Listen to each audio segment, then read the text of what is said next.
I'm Larry. I'm the host of the Sci-Fi Divide channel dedicated to answering the questions of why certain science fiction movies are important to the genre and to our culture as a whole.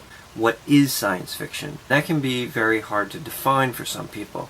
It's important to understand that there are many different definitions of science fiction that could be applied.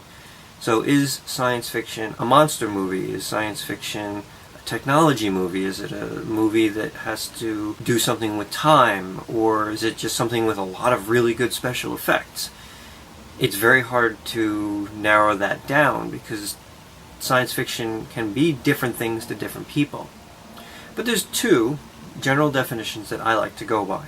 The first is by Isaac Asimov on a CD that I have where Gene Roddenberry was interviewing him, where he asks him about science fiction, and what he said was this.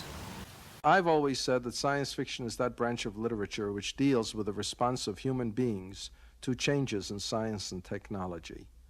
Now that's a rough and ready description of science fiction, but a lot of people ask me, how do I differentiate science fiction from fantasy? That's the second most favorite question among science fiction people. And to my way of thinking, that although science fiction and fantasy both deal with a background which is completely different from the normal background that exists today, in fantasy there is no way in which we can travel from our background to the fantastic background, which may involve magic, elves, fairies, and so on. But we can, at least conceivably, travel from our background to the science fictional background by appropriate changes in the level of science and technology.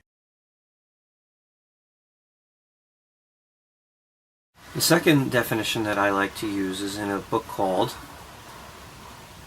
The Science Fiction Reader. And in it, there's a definition that kind of expands upon Asimov's definition that I think is worth noting. And essentially it goes like this. Science fiction is a situation that could not arise in the world we know, but which is hypothesized on the basis of some innovations in science or technology, or pseudoscience or pseudo-technology, whether human or extraterrestrial in origin. The key term is pseudoscience or pseudo-technology. This is important because in Asimov's definition, it kind of excludes any chance of having the importance of aliens, of time travel, anything that we cannot achieve through the appropriate tweaks in science and technology, where this definition kind of includes the aliens, includes the fantastic technology that we may never get to, but that's okay. So why do this? Who cares? Why should I care about science fiction and what makes science fiction important or not important? Well, I'd like to look at the different movies that we're going to analyze through different lenses or different viewers that I see, and in theory that you see, maybe consciously or unconsciously, through. I'm going to dissect certain aspects of each of the movies through the lens of psychology, sociology, modern dilemmas, current events, religious influences, and so on. You'll see as I go through these movies how each of them can be important to each of these aspects. I think the most important science fiction movies that have been made are the ones where you can insert yourself into the dilemma and say, what would I do? Would I have made the same choices that the character made? Would I have done something different? Do I see the dilemma in a different view than the characters do? I think that's important to understand, because there's certain science fiction movies that I could watch and I find them very entertaining, but there's no way for me to insert myself and say, what would I do in that situation? That is not the type of movie I will be discussing. So who am I to discuss these things? What are my credentials? What's my background?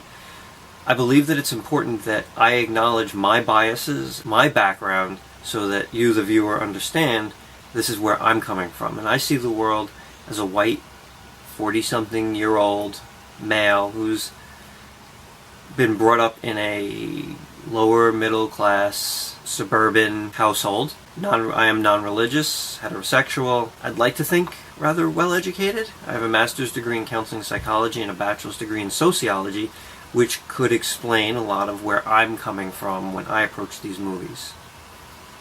I think it's important that you, the viewer, also understand your biases. How do you see the world? What lenses do you put on when you're viewing a movie? Because they're not going to be the same way I see them. And that's important. I think everybody has something to contribute to the conversation, but that contribution is always going to come from some place. And that some place is your upbringing, experiences, and education. So that's it for this introductory video. I hope you got something out of it. I hope that you will tune in regularly. I'll be posting videos every 2 to 3 weeks, depending on how quickly I can get the editing done. Thank you for tuning in, and I hope this experience is something worth your time and my effort. Okay, thank you.